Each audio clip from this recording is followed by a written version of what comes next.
സ്വർണ്ണക്കൊള്ളക്കേസിൽ ആന്റണിയുടെയും അടൂർ പ്രകാശിന്റെയും വാദങ്ങൾ നുണയാണെന്ന് CPIM. Attingal MP ആയതിനു ശേഷമാണ് പോറ്റിയെ കണ്ടതെന്ന് പറയുന്ന അടൂർ പ്രകാശ് എങ്ങനെ 2013 ആന്റണിക്കും പോറ്റിക്കുമൊപ്പമുള്ള ഫോട്ടോയിൽ വന്നുവെന്ന് CPM Adoor area secretary advocate S. Manoj ചോദിക്കുന്നു. തന്ത്രി നെടുമ്പറമ്പിൽ ഫിനാൻസിൽ പണം നിക്ഷേപിച്ചതായി ആന്റണി അറിഞ്ഞത് ഉണ്ണികൃഷ്ണൻ പോറ്റി വഴിയാണെന്നും മനോജ് ആരോപിച്ചു.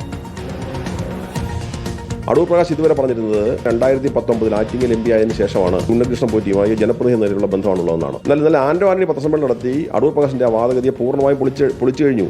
ആന്റണി പറഞ്ഞെന്താ, 2013 ഞാനും അടൂർ പ്രകാശും സോണിയാഗാന്ധിയുടെ വീട്ടിൽ വെച്ച് ഉണ്ണികൃഷ്ണൻ പോറ്റിയും ഗോവർദ്ധനും അതോടൊപ്പം രാഘവേന്ദ്രൻ ഉൾപ്പെടെയുള്ള ആളുകളുടെ ഒറ്റ ഫ്രെയിമിലുള്ള ഫോട്ടോ എടുക്കുന്നത് എന്നാണ് പറയുന്നത്. അപ്പോൾ അതിൽ നിന്ന് വ്യക്തമാവുന്നത് അടൂർ പ്രകാശിന്റെ വാദഗതികളെ പൂർണ്ണമായും പൊളിച്ചുകൊണ്ട് ആന്റണി കൃത്യമായി ബന്ധം 2013 മുതലുണ്ടെന്നുള്ളത് സ്ഥാപിച്ചു കഴിഞ്ഞു. ഇന്നലെ MN രാജു പറഞ്ഞ പത്രസമ്മേളനത്തിൽ പറഞ്ഞത് പ്രകാരം ബാംഗ്ലൂരിലെ വസ്തു വിറ്റ് പൈസ കൊടുക്കാം എന്ന് പറഞ്ഞപ്പോൾ അതിൽ നിന്ന് വ്യക്തമാവുന്നത് ഉണ്ണികൃഷ്ണൻ പോറ്റിയും ആന്റണിയും അതോടൊപ്പം തന്നെ അടൂർ പ്രകാശ് ഉൾപ്പെടെയുള്ള കോൺഗ്രസ് നേതാക്കൾ നടത്തിയിട്ടുള്ള ഗൂഢാലോചനയാണ്. ഇവരെല്ലാം തമ്മിൽ റിയൽ എസ്റ്റേറ്റ് ബിസിനസ് ബാംഗ്ലൂരിലുണ്ടോ എന്ന കാര്യം അന്വേഷിക്കണം. ഇത് സംബന്ധിച്ച് ബഹുമാനപ്പെട്ട കളക്ടർ ബന്ധപ്പെട്ട പോലീസ് അധികാരികൾക്ക് പരാതി കൊടുക്കാൻ തയ്യാറാവണം.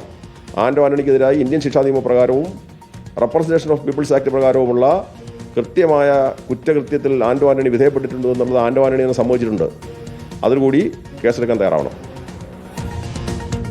പ്രവീൺ, ഇപ്പോൾ പോലീസ് കേസെടുക്കണം എന്നാണോ പറയുന്നത്?